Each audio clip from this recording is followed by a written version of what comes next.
والله وين من ببيرم بي كاتي أو سرجيرم كرد ولا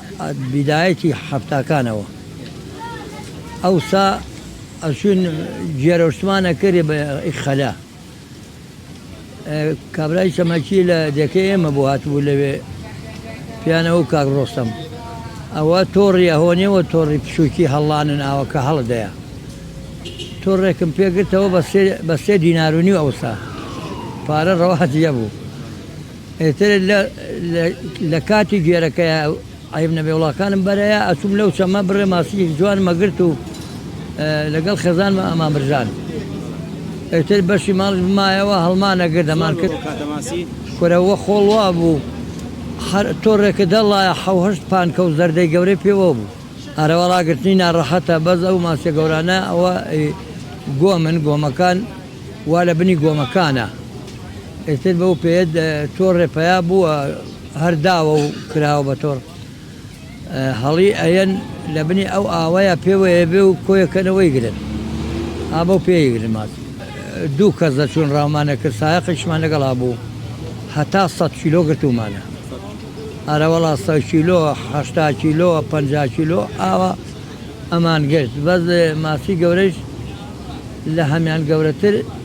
بزيك مان قر 32 كيلو نيو بطوري دسي ايتر ماسي برا والله جارك دراني وهم قلت مانوا او رفيقم لاي درابيكوي قلت مريد قولايكو بملا توركم بر بقى مشكم بقى شيلاو بزاي بيالن ايتر باشم بحال بياتو الرسم انا برا قلت له سر رسمه كيما هذا والله يعني قورتين ماسي وكذا اما او قورتين ماسي بوا بس ايش ما زور قلتوها هربتور سورة لا اي بيشيلو اي شاشيلو اي ترى سورة شاك ما نقرا وصا من خوم كرتت شان من بسايق كوا من لنا الراس ثواني هردو توركم قرتبو نقم بوم لا وكيالا اما لا باصرابو وما كلا واش شو 2000 متر قلوبي والله تلك نقم بوم او فريق قرقم نا او بقودسونا او متفكراو تدو سكر او هات وصروا شو مخواره و منظر اني وجه قال ما حمامين ابو سايق سلاح ابو كورتي كاكا خنكا فريكا وكره خنكا والله بإلى ديخوا شنك أجل من أتبو كأكرت الشوام كر قرقم كرايوا ككرايوا أنجا أو هاد يارمتيا أيوة والله مزاني لقزوا كي أولا كي تريد كتي كرة مرد من لك يقول خلكا شو لقزوا كا والله تر أنزل من أتبو بارو أي كم جور ماسي هي كبناو بانك لكردستان زور بناو بانك والله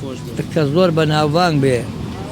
بحساب سورة ملكي ماسية أوانا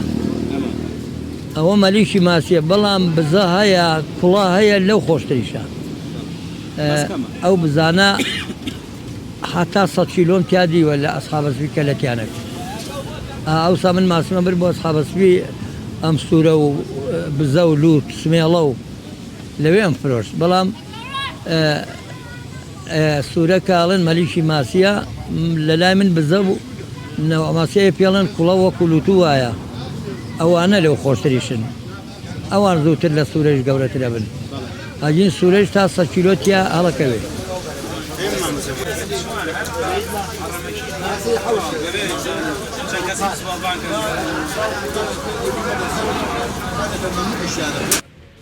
خرابني ها لي رابيني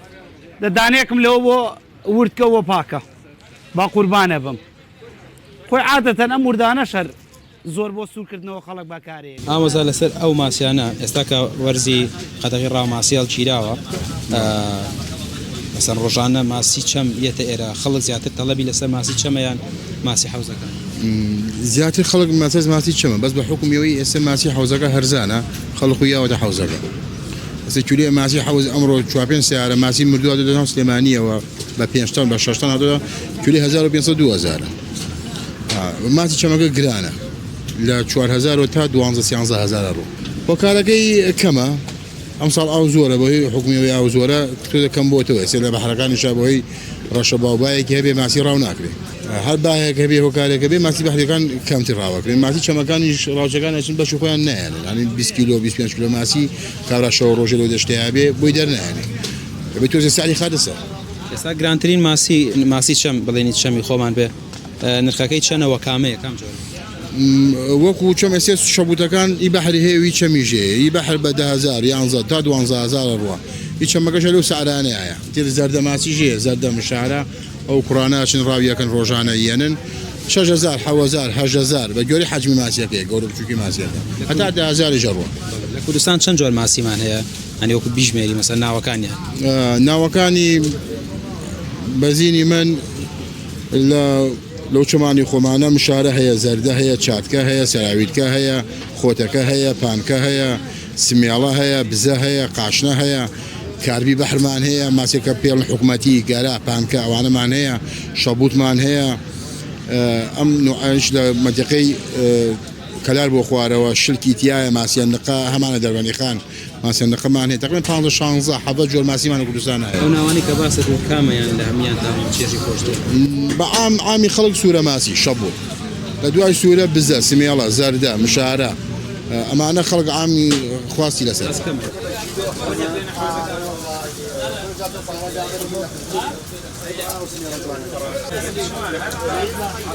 Gracias.